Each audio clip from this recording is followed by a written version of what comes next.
Extreme poverty has, by and large, been eradicated in China, and it's real. I've traveled all over China during 7 years. The results are obvious. Can anyone genuinely make the case this made people less free, that they were freer when they were poor? Of course not. Poverty is the antithesis of freedom. When you live in poverty, you're quite literally a slave to your condition.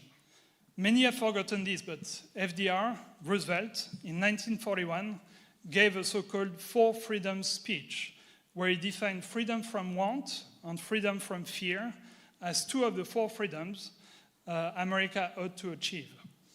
So he too recognized that poverty alleviation was fundamental to freedom. And since we're speaking about freedom from fear, that's another good one. Let's ask ourselves a simple question. Do people feel free to walk alone anywhere in America at any time of the day or night? Do people have this freedom? Well, this freedom, by and large, does exist in China. The statistics are absolutely incredible. You're 70 times more likely to be victim of a violent crime in the US than you are in China. It's a very, very safe country. So this freedom from fear does exist.